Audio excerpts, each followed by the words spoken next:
Smart buildings are something that's very key to who I am as a professional. I've spent my entire career in the smart buildings industry. Tridium is the manufacturer of the Niagara Framework, and the Niagara Framework is a Java-based application that is used to normalize and aggregate data from disparate building systems into what is otherwise an independent data layer. But also the JACE is kind of their known gateway device, Java application control engine that they use to run controls. They rebrand it, retheme it, such that it actually looks like something that is very common to the rest of their offerings in their portfolio. There's always an opportunity to cover some functionality gap that isn't currently in place today with the Niagara Framework. The controls contractors, these are the folks that live and breathe these jobs. It's a part of really how they're successful year over year.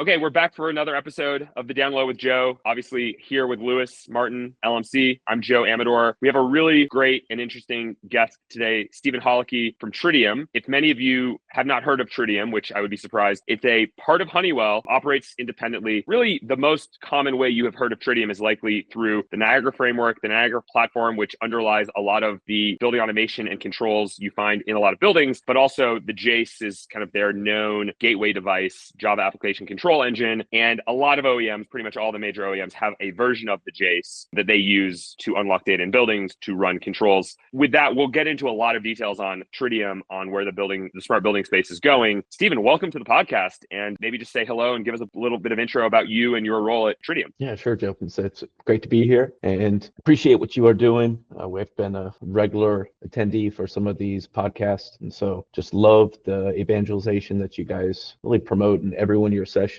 Smart buildings are something that's very key to who I am as a professional, and I've spent my entire career in the smart buildings industry. So out of college, I joined a architectural and engineering firm that's headquartered in Chicago, and they were at the kind of the cutting edge of leading the smart building effort in the 2000s. And so at that time, the whole smart building industry was in a relatively nascent stage. Of course, the transition to DDC from pneumatic controls was really a trend that we were witnessing in mass at that time. But one thing was just a present issue with many of the building owners with which the firm that I was working with, that they always encountered. And it's just this whole challenge of interoperability. You've got HVAC system that's speaking one language or one communication protocol, and you've got your lighting that's doing the same, your access control that's acting independently. And there was such a demonstrable need at that time to bring all those systems together. As a firm, a design firm, a consultant, of course, we always seek to understand the problems of that building owner and kind of take that journey with them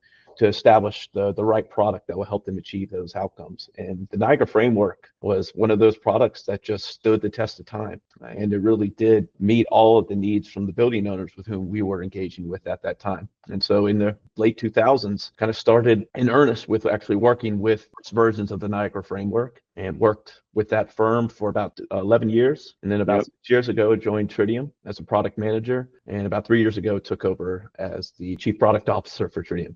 So you run product, you have a product team. Excellent. Maybe you can share a little bit of just Tridium, the company, the Niagara Framework, kind of an architectural feature. You could argue, we'll probably use those a little bit synonymously, although for anyone listening, they're not exactly synonyms. But maybe tell us a little bit, the core mission of Tridium, how it's a little bit unique when we talk a lot of companies are talking about interoperability, smart buildings, data acquisition, unlocking data, but the unique aspects of Tridium itself. Yeah, so Tridium is the manufacturer of the Niagara Framework, as you've indicated. And the Niagara Framework is a Java-based application that is used to normalize and aggregate data from disparate building systems into what is otherwise an independent data layer. So it is, as I mentioned, it's a Java-based product, and the value of it comes through the manner in which we go to market. And so the Niagara Framework in particular is one thing that does nothing when it ships. And I love to say this when we're speaking with customers, because when you say that, people look at you with a bit of suspicion, and for good reason. When the product ships, or let's say a system integrator, a control contractor purchases it from a distributor, for example, again, that product is doing nothing when they receive it. They have to use the tools that we build into the product to mold it into something that meets a end user specification. And so when you think about that, really the wallet share really does I would say, result in something that is beneficial for the system integrator. And when you compare it with other products within the building management space, you really haven't seen that emerge. And so it kind of democratized the controls contracting industry, because you had a product that you could lead with, and you weren't locked into a vendor. You weren't even locked into a service provider. If you are displeased as a building owner with the manner in which the system integrator has been managing your building, or perhaps the way that they delivered the install, you can always go to somebody else that's a certified Niagara reseller, and then of course system integrator, and they can take that building over in a second. And so it's just having flexibility of choice. And then of course within the product itself, it's been on the market for well over 2 decades. And it really started with focusing on what were otherwise integrations over LAN, Modbus, and then some of the other common proprietary communication protocols, and the BACnet followed from there. And so we've just been building on that legacy of support. And as new protocols emerge, new use cases, those are things that we've been picking up, incorporating into the products since that date. It's interesting, quick point you made there that I think is important to maybe double click on quickly for those listening. You think of building automation systems and think the legacy is closed systems, right? And obviously BACnet and others have opened this up. I know some innovators are looking at MQTT as another communication protocol. Nonetheless, if you go to a building that's a 20-year-old control system, it is probably something proprietary, and that has been changing. But there's this whole other world, maybe world is the wrong example, where the service providers actually can lead to some lock-in, if you will. It's not technical lock-in as much as it's like service lock-in, where my control system can only be serviced by this one shop. And I hear this from owners and operators and facility leaders who say, I like Tridium because if this service provider gets bought, has a change of ownership, just loses staff, that maybe is just a natural thing happening in the industry, I don't want to be locked in to this individual service provider. And Tridium actually gives you some insurance against that happening. Happy to take some quick feedback there, but that was something you touched on that I wanted to at least emphasize. Yeah, really. And I think that whole notion that, remember, this product is doing nothing when it ships. And so one of the key, I would say, missions of Tridium in general is just enablement. We exist because of the community that uses the products, that supports it. And so that kind of presents really a different set of challenges. It's a different paradigm when you pair it against some of the prevailing trends that we saw within the building management industry in the, let's say, early 2000s. And that's where you had these branch businesses that were effectively strong-arming many of the building owners into these service contracts, whereby they really weren't realizing the value from that contract. And so it's opened up the doors to independent shops that might be comprised just of 2 individuals that are providing their building owners, their customers, with the serviceability, responsiveness, and of course the quality of care that they really should receive. Yeah, that makes sense. Quick question. So in terms of scale, Tridium, well-known name, has a lot of relationships with a lot of the key or all the key controls OEMs. So it's ubiquitous, or more ubiquitous, let's say, than a lot of products in the market. I think the number I've seen on the website is 1 million instances. You're probably beyond that now. But maybe what can you share on scale of the offering and just how ubiquitous it actually is? Yeah, so we're just under 1.4 million instances at this point. Okay. And so just to give you kind of a little snapshot, in 2012, we were at 200,000. So think about that. Yeah. And in a mere 13 years, we've been able to take 200,000 instances and bring it to about 1.4. So covering that 1.2 million instances in that time frame, I think, is an indication of really how much share the Niagara Framework has gained since that time. But it also is a reflection of, as you've indicated, the number of OEMs that have adopted the Niagara Framework. And I think this is another really special part of Tridium's go-to-market. It's because the OEMs that would be the branch businesses, or perhaps they have a indirect channel as well. The whole idea is that, as I mentioned, the Niagara Framework does nothing when it ships, but when it gets to the OEMs, they customize it with certain applications that are tailored to suit the needs of their contractors. They rebrand it, retheme it, such that it actually looks like something that is very common to the rest of their offerings in their portfolio. And when they do that level, or rather when they customize it to that level, that extensibility serves as a market differentiator when compared against all the other OEMs that are rebranding the Niagara Framework. And so it ensures that if you have regional considerations that you need to account for within your product, those OEMs that serve or operate within those spaces have the flexibility, the responsivity to be able to incorporate those changes into their rebranded image. And so you have this kind of vanilla version of Niagara that goes out to the market, but the minute that it gets into the hands of the OEMs, that's where the special sauce that's where you have that really unique differentiation that, of course, not only the controls contractors can enjoy, but also the branch businesses. Because let's face it, branch businesses are actually doing more Niagara work because they see the value doing that work as well. Yeah. So when I think of the visual of 200,000 over 13 years to 1.4 million instances, that is closer to a hockey stick than I think a lot of software that we've seen in the smart building space. Maybe you can share a little bit about how you went from, I would assume each OEM partnership, I'll say partnership, right? The OEM is using a JACE, using the Niagara Framework. Going from one to all or one to nearly all seems like a bit of a challenge. And part of the reason I say that is there are other companies in the smart building space that partner with one OEM directly. And sometimes they've indicated to me, or they've indicated in the market, our goal is to sell through OEMs in a broader based way. It seems very difficult to go from one OEM to all, in that with one OEM, all your competitive OEMs might look at that and say, well, we don't want to use the same thing because they're already using it. But you kind of crossed that threshold. And I'd just be interested in the history there, whatever you can share on both from the time when you were on not in Tridium, but using Tridium to now being in Tridium. It's an interesting case study. Yeah, absolutely, Joe. And we call the Niagara Framework a framework for a reason. It's because it gets back to that same notion. You've heard me say it. I think this is number 3. Yeah. It does nothing when it ships. And so with the framework, we've given you hooks to be able to build applications that sits on top of the product that will, of course, solve a problem that's relevant to your customer base or perhaps the channel that you serve.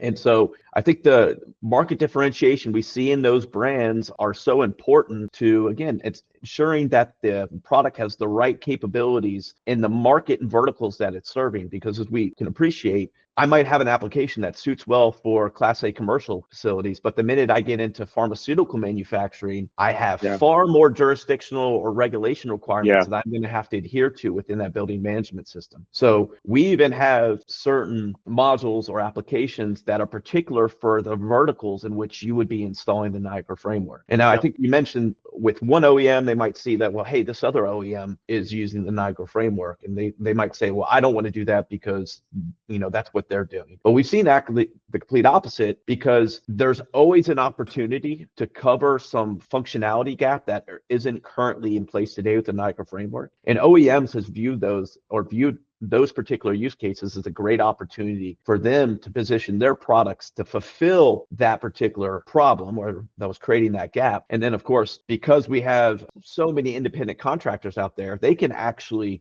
go to market with that brand. So you've got system integrators that can rep Honeywell, JCI, Distech. They've got access to be able to install multiple branded versions of the Niagara Framework per the customer need, per the region that it's getting installed in, and per the vertical that building operates under. So this might be slightly different, but let's say you look at other smart building vendors, and what we've seen or what I've seen is that some organizations, when they're looking to do modifications or go direct to the end user, let's say one application's commercial real estate, you mentioned pharmaceutical, the adaptation to the product to fit those specifications is extremely time intensive and costly. Would you say that Tridium's success is because you have shipped a product which is X% complete, built the channel relationship so that they know how to then get the product to exactly where they want to be? Yes, Lewis, without a doubt. The controls contractors, these are the folks that live and breathe these jobs. It's a part of really how they're successful year over year. And as a global organization, we appreciate the fact that we're existing at the 30,000 foot level, and the SIs are the ones at the ground. And so when you're at the ground, you're within the earshot of the actual problems that could end up being something that would bowl up and be something far more severe than it is at that time. And so we appreciate the importance of having kind of your service contractors be as closely located with the end customer or the building to ensure that responsivity. And because we're a global OEM, we can't be everything to everyone. There's no way that we can do that. What we've really focused on is making the framework as easy to extend as possible and to work with, and leveraging the channel to provide value-added capabilities like training, technical assistance,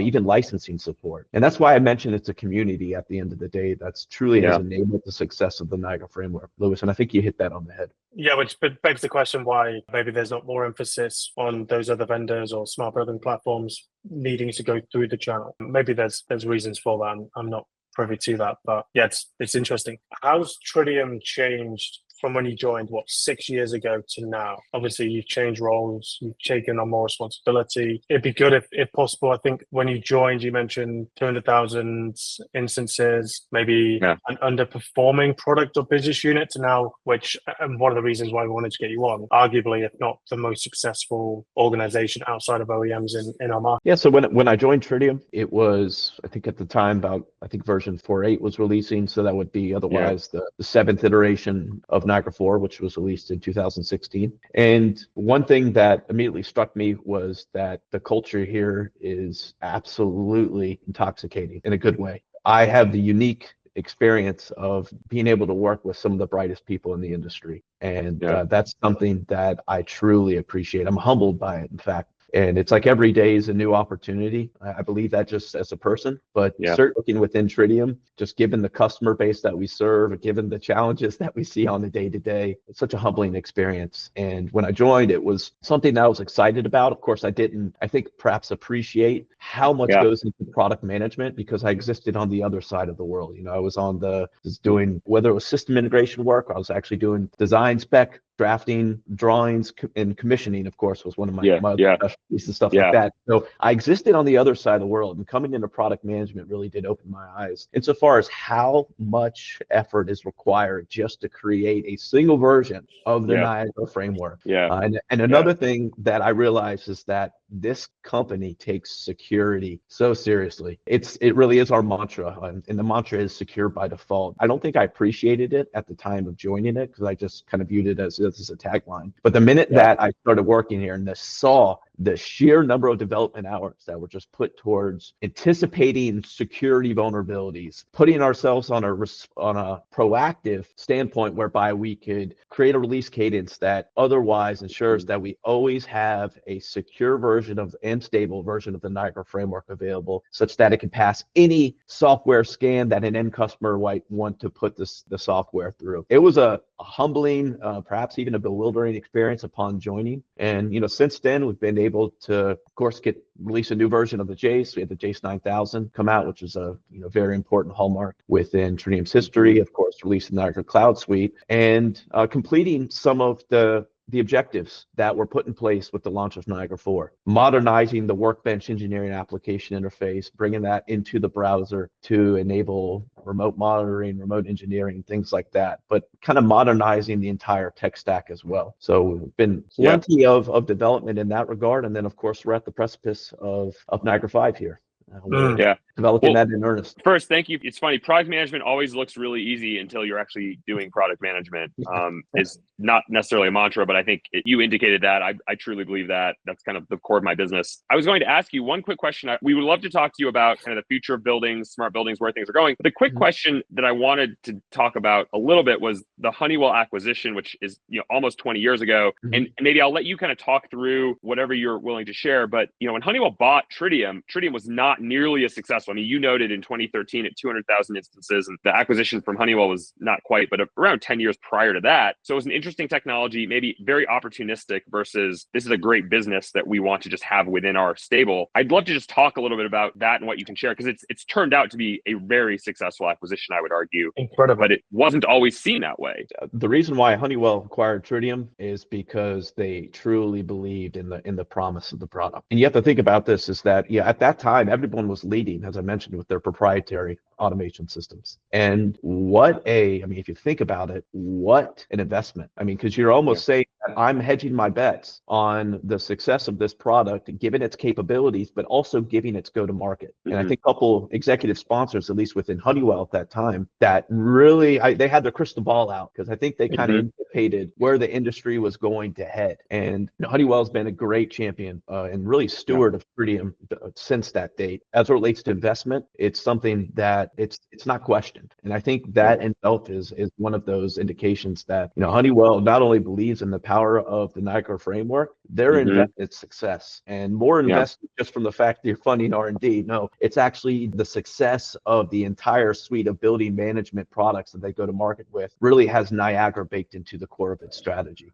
And so it's really been something that, for the most part, we've seen evolve quite nicely. And it's great that we have such a really just a great shepherd and then support just all the way up the top, the CEO within Honeywell. So, I was just going to say, there's this debate, right? Like a lot of venture capital flowing into the smart buildings industry. I think we'll maybe touch on that here and there a little bit, but you could make a case, and Tridium and Honeywell joining together might be the best example, where overnight successes or very rapid growth immediately out of the gate, that may just not exist in our industry. There may be structural barriers in the buildings and the controls and the HVAC industry that make it very hard for that to even happen. And you could point to Tridium as case number one, right? Honeywell makes the acquisition, 10 years later, successful company, but not a lot of growth. And then all of a sudden, I mean, not all of a sudden, but it looks like an overnight success in retrospect, but it was a 20-year story. That could be an interesting case study for anyone putting capital to work. Yeah, that's a great point, Joe. I think we've seen plenty of VC investment within our space as of late, and I think some of it's chasing what they think would be the next new product that would be the ultimate disruptor. But the one thing that I think has been so really important to Tridium's success is its commitment to the channel that is effectively installing this product. It's never been a product that's been driven, hey, I've got this idea that is going to, let's say, disrupt the way that the whole industry operates. You know how the buildings get constructed, but I'm telling you that this is the way it should be. And I think Tridium's approach has been like, let's meet them where they are right now. Let's see what the problems are at the ground, again, because I'm going to keep at ground level, and how can we work within those constraints to release a product that ensures that the people installing it have wallet share. Because if you got it, Joe, when the product gets put into the building, that's their IP. Because I mentioned the product does nothing when it ships. That SI had to use their intelligence, their willpower, their know-how to be able to construct a solution. They're people,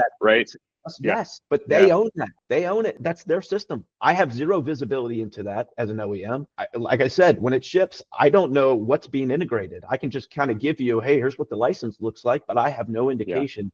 Insofar as, yes, you've got HVAC, lighting, energy, renewables. Of course, we see things like this because our SI and customers tell us about the successful case studies that we have in motion, and we celebrate those, we put those on our website. But at the end of the day, the success of the product has been its really movements through the channel, its reinforcement of those personas that exist within that value chain. And then, of course, the end customer is of ultimate importance. If we need to be brought in to support a system integrator with an end user customer, we'll do it in a second. I do have some frequent touch points with some enterprise level customers, and the only reason is because they demand it. And the system integrators are fine with that. It's just the end customers want access to me just so that they can understand the roadmap. Let's say they've got defects that they're chasing or things like that. And then, of course, just to show that this is ultimately a partnership that we're taking with our distributors, our system integrators. And Tridium as a business is there to empower them to be successful. That enablement is so important. Really, it's the most important thing about our strategy at the end of the day. That makes sense.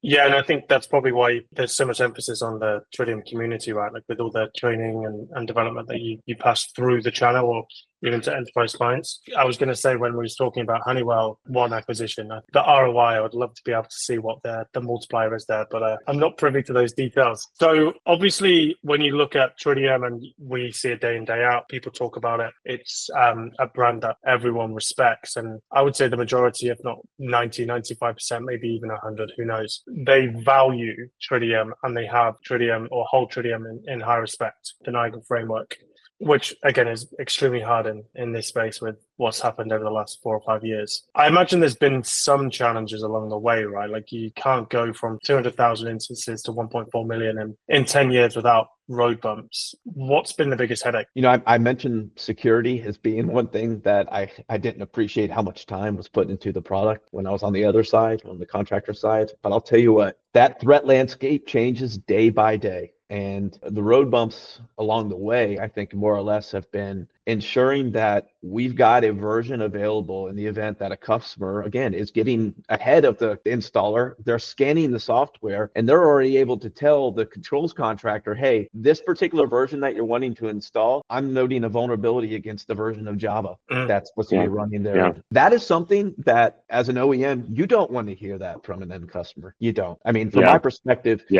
want to be, of course, responsive to our customers' needs. But when it comes to those types of reports, when I first joined, it was kind of shame on us. We should be proactive in this regard. And so that's one thing that we really did change when I joined, is that we produced a long-term support release. So we got serious about really listening to the needs of the enterprise customer, ensuring, of course, that there's a version available every 90 to 120 days that will pass one of those scans. And so really the needs of the enterprise customers, I think, were one that we've really kind of focused on over the past couple of years. And that's reflected through our release cadence that some would call a little aggressive. And I would agree, because I remember how it was on the other side. And that empathy, Joe, I think, is one of those most important things that really was reinforced when I joined as a product manager. And it continues to be probably the most important thing that us as product management professionals really need to ensure is a part of our DNA. That empathy for every single persona within the value chain is something that we have to be able to appreciate, and then of course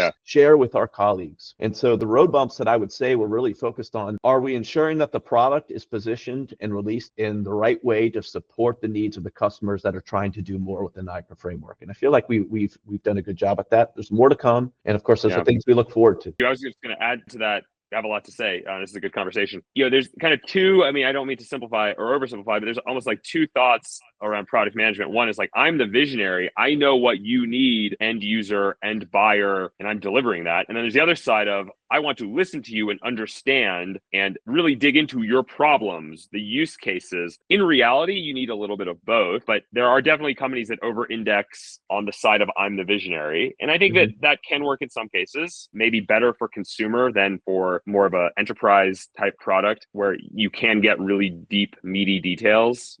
I do a lot of voice of customer. I'm sure you do a lot of voice of customer. You're talking to people, you're listening to them, but you illustrate a good point there, that it isn't all about just, this is what you should be doing, this is the smarter way. There's also this other side of, how do you do it today? What problems do you have? How can we make that better? How can we make that easier? And then the blending there and other things is kind of the core product management. So. Yeah, well said, Joe. Well said. And I think it's particularly in our industry, I think the other side to kind of challenge the status quo is very important. And the reason why is because our industry is comprised of people that are highly reticent to change. And the reason why is because, again, they've built a business on doing things in a certain way. They've seen the returns on, or rather, they know what their margins are per job, and they know they've been successful doing things in a certain way. And when you ask them to change, it's going to be greeted with a healthy degree of suspicion, and for good reason, because they're going to question, I've always been doing it this way. Why should I change? Now, this is where, as a product manager, this is where you can put on your visionary cap and say, well, what if this, for example? And I think we're at really a watershed moment now, because I think there are so many unlocked or untapped potential opportunities that we can leverage that will really improve the way that a controls contractor delivers a Niagara solution to an end customer. And so I think that's where you keep your empathy cap on all the time, but you also do have to kind of zoom out a little bit to take a look at the trends and some of the things that you're not thinking about, to say, hey, where should we be heading in light of this feedback that I've been receiving? Just before we move on, Joe, when you was at JCI, was Johnson Controls, were they early adopters of the Niagara framework? JCI, I think, was pretty early. I know JCI, the Facility Explorer product, and this is all public, and everyone in the industry knows this. Facility Explorer is the Niagara-based control, building automation system, control system. Metasys is the branch-based or the direct, right? So JCI has a very strong branch organization in North America, growing it in other places. And in some places you have a good branch network, sometimes not. But in America, they have a very strong branch. But then there's a lot of third-party or indirect channel branches. I'm a local controls integrator in Omaha, Nebraska, right? Like my wife's from Omaha. So there are controls integrators there that would use FX that are not owned by JCI. And JCI has tended to be one of the largest buyers of Niagara just through that FX product, which is very prolific. I think, Stephen, you probably have data here, but my sense is that the indirect controls products JCI and Honeywell are probably the big ones. There are other controls products out there that are Tridium based, of course, as we've discussed, that maybe just are less prevalent. And then there's some controls products that really are just sold through branches or franchises. So there's a bunch of different models. Maybe it becomes a graphic just to explain it all that I put in my newsletter. Suffice to say, JCI is a big Niagara shop, if you want to use that parlance. No, they have, and they've been a Niagara partner since before the Honeywell acquisition. So interesting. Okay. Yeah, so it's actually been 20 plus years of a great partnership. So it's, our colleagues on the JCI side, we have routine touch points with them. Those particular meetings I really do relish because again, that's that visibility, Joe. You were talking about the empathy and but also the kind of the forward looking. Those enrich not only the perspective that you have at the ground, but also where you believe that you can really take the product in the days ahead. Because again, they've customized Niagara Framework to almost the full extent whereby when it gets to that contractor in Omaha, guys, when I see it, I light up because I'm like, that looks amazing because it doesn't look like the one I shipped you. And that's really where I start to nerd out. And it's probably one of the most enduring kind of aspects of this job is just being able to witness this customization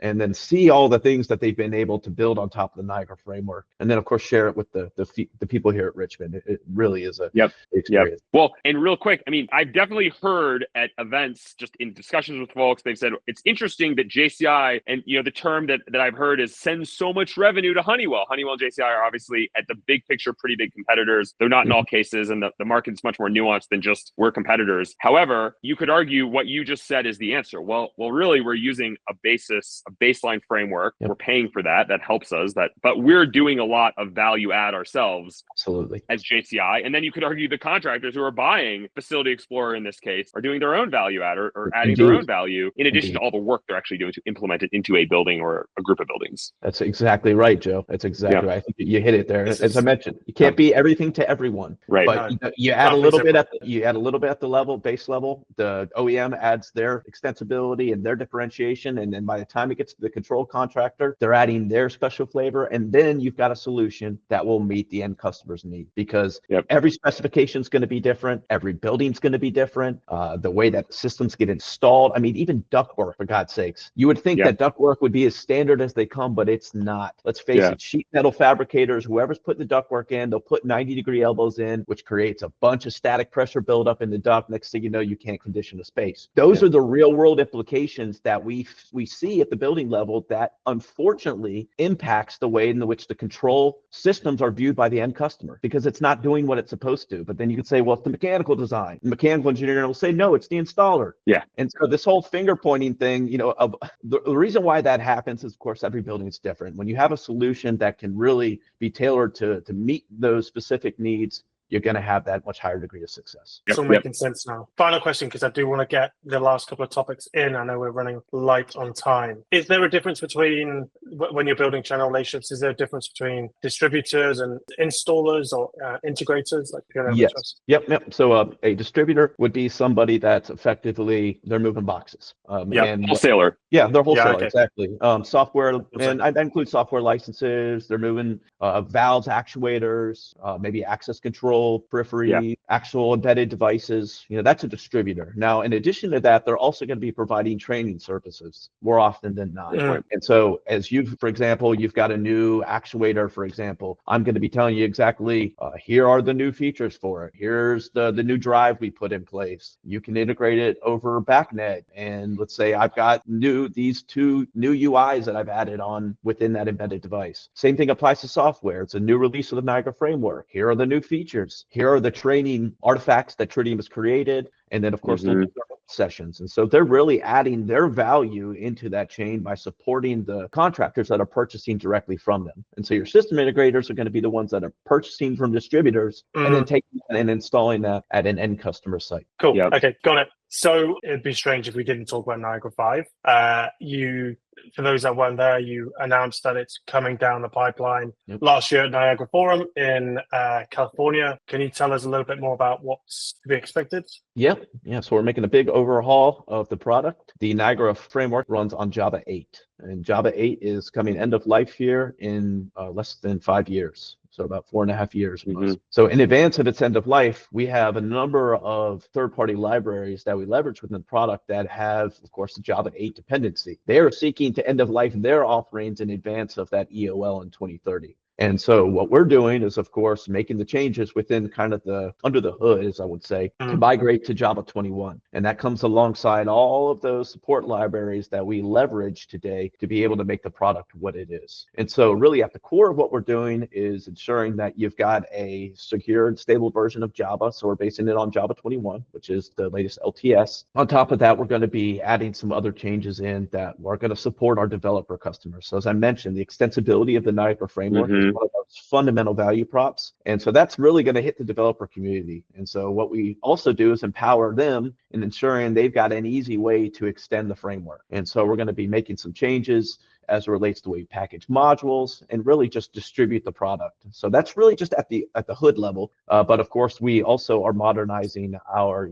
UI, because that's one thing that we've really been on the to-do list for quite some time. Finishing the migration of Workbench into the browser, that was one really important objective for me that we've recently finished here with Niagara 4. And then we'll do the same thing with Niagara 5, creating a new user interface, but then also kind of a new way to create these custom visualizations within Niagara. Because that's one of the most beautiful things about this product is that you took mechanically minded controls contractors who have learned about networking just on the fly, or rather trial by fire, and now they're building web pages that the operator, engineers, technicians are interacting with to control their systems remotely. That's really one thing that has made the system integrator community just absolutely love the Niagara Framework. I appreciate it too, because my first web page was back in R2 days. So I didn't have the opportunity to create one as part of a computer science program. I actually did it through Niagara. And so that whole experience was something I've truly appreciated. And going forward in Niagara 5, we're going to be making it easier on how you do that. But the real thing that we're doing as well is kind of templatizing the approach. Now, given the fact that I appreciate the extensibility, the differentiation that is offered through all the OEMs that we go to market with, there's been a need that at least we've received from those OEM partners to say, hey, can you give us a little bit more kind of canned functionality that we can just use to reduce the time to configure and install? And so what we're doing with that, for example, is, we're working on building out a Modbus device template library. And so the whole idea is, what is a time sink for a system integrator? It's configuring Modbus registers. And so really focusing that. And then also, like when it comes to just sequence of operations, when you have Niagara serving as an equipment controller, because more often than not, guys, believe it or not, a Jace gets used to control a plant, a air handling unit. Now, when it is the actual equipment controller, the unitary controller, how can you ensure that you have a guideline 36 compliant sequence of operations that you can deploy without having to scratch your head as to, hey, did I configure my optimized start-stop algorithm the right way? Am I certain that I'm achieving the appropriate discharge air temperature resets and static pressure resets that I need to adhere to the guideline 36 requirements? We're templatizing that approach within Niagara such that it's just an easy drag and drop. And we're working with the Department of Energy and the Lawrence Berkeley National Laboratory to bring in ASTRAE 231 support into the Niagara Framework. And in addition to that, guys, the AI stuff is, of course, buzz. I think everybody's tired of hearing it, but we have seen significant value in just incorporating large language models and small language models into the product. Really, the values emerged in, let's say that I want to create this sequence of operation that's going to include, let's say, maybe 40 inputs, and I'm going to be driving 10 outputs, for example. Yep. You can do this with our wire sheet or our ladder logic, but you can also create a program object that kind of does that all, just as long as you know Java. But the thing is, the controls contractors don't know Java. And so being able to use a language model, say, hey, create me a program object that does this.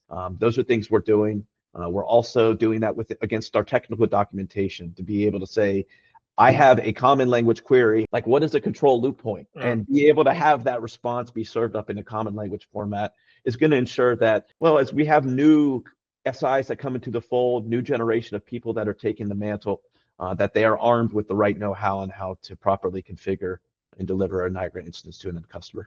Cool. Let's wrap up with a couple quick fire questions, just somewhat related to the industry, some not. First, what's your proudest achievement at Tridium, or proudest achievement you could say of your career? But I would imagine probably Tridium is probably where you probably want to land. Joe, every day, again, is an opportunity and achievement. I relish this experience, the ability to work alongside some of the best within the industry, whether that be in sales or engineering. My proudest achievement is something that I try to make a claim on each day. And working here in this organization and with the Niagara community every day continues just to delight me. And it's something that Awesome. I am humbled by and very appreciative. Awesome.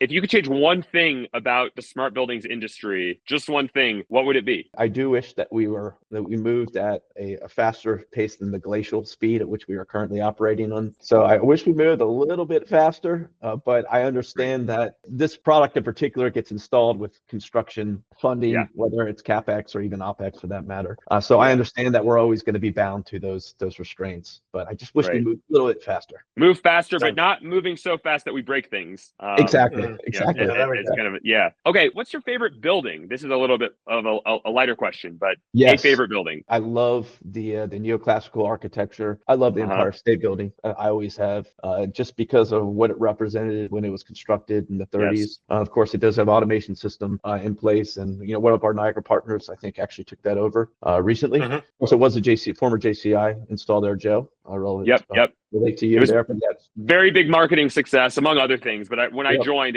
we were still using the marketing from the retrofit there. Obviously, a lot of real work done, but it continued on and paid a lot of benefits and dividends. Yeah, as you should. I will note the Empire State Building, the X feed or the Twitter feed, they do share, I think, a lot of nights the lights that they color the building, and it's actually pretty cool. One, that they do that, just like light it up. Two, that there's sometimes some history there. Like it's a day that I didn't even know existed. That's interesting. Yeah. And the Empire State Realty Trust, they do a great job. I got a chance to know a couple of those folks, Sandy in particular, and just love the building, love what they're doing with it. Yeah. Do you, another kind of lighter note, favorite smart home tech, or do you have a lot of smart home tech at your home? It doesn't have to be a specific product, maybe a category, but whatever you want to share. Yeah, I believe it or not, I still have the Honeywell round thermostat that has mercury in it. And the reason why, guys, is because I'm somebody that talked about the building industry moving at a glacial pace. I probably am at that same pace as it relates to upgrading some of my home support systems. So, for example, I still have a condensing unit that has R22 installed in it. And guys, I will just get recharged because I have a forced air furnace. So I'm somebody that's going to look, I'm looking at the bottom line always. And I'm saying, well, what? I can just put a couple pounds in here and I'll be good to go for the next 5 years because it only operates 5-6 months out of the year anyways. But as it relates to everything else on the electrical side, I've automated everything. Everything is a wireless switchable receptacle in it. I use a lot of CASA because, again, these things are so easy to procure at your local hardware store and you can put them very easily. And then for example, I just use, Google Home at my house just to schedule lights. And then, of course, my wife likes it when it's dark and she's within a certain proximity that the lights already turn on. They turn on according to weather events. And then, we have all of the appliances, TV, all those things are connected as well. And so you can kind of schedule and operate those remotely. So I will say the most fundamental opposition I received to that was from my wife. She had nothing to do with it. And then about 2 weeks after, she's like, sold. So, I think that's probably just a case example of that reticence that we all experience as an industry when we're thinking about new techs, new ways of working, interacting with our spaces. It's always going to be that pushback, but you just have to provide a little bit more time in the dugout just to get through it. Yeah. It's funny you say that we have a lot of smart light switches and among other things. And I think just a week or two ago in our kitchen, my wife figured out that she could, from her phone, we're on Apple HomeKit, but all pretty similar at this point. Yeah. And she was like turning the lights on and off and like dimming them, like, oh, I didn't know that you could do this. And I'm like in there trying to cook something. I'm like, wait, why is it so dark in here? I thought luckily our kids 6 and 8 do not yet know how to do that. Prepare for that, Joe. Yeah. Okay. Last one, favorite outdoor activity, favorite hobby. I guess you could think like if you didn't have to work today and you could do whatever you wanted, like what would you be doing? Love the outdoors, whether it's on the water, in the mountains. Richmond is the river city. That's what it's coined. So we have a really nice river. It's got class 5 rapids downtown. And then just downstream of it, you can hop on a paddleboard, a canoe, and go fishing. Really whatever recreation you'd like. And then within 2 hours of the mountains. So I love being able just to head up there for a hike. Hobbies, I am a musician. And that's one thing that I love to do. It kind of restores the soul, so to speak. And so that's kind of, I'd say, my primary output at this point. And exercise is another one of those key things. But I think think ultimately it's spending times with the people that I love. I think those are the most fulfilling activities. And if I can do it, whether it's outdoors or playing music or doing something else, that's really what keeps me going. It's awesome. Stephen, thank you so much for joining us. This was very fun to dig into all these different topics, to hear from you. I guess the last thing, where can people find you if they listen to the episode and just want to connect or just want to follow all the things you're working on? Yeah, sure. Of course, LinkedIn is a great opportunity to do that. If you're on YouTube, you can follow the Tridium channel. We have regular updates, whether it's Tridium talks or even posting replays of our summit that you can watch at your leisure. And so YouTube, LinkedIn, and then of course, just search on the web and you can probably find me as well. What about if someone wants to come find you play music? Where do they go then?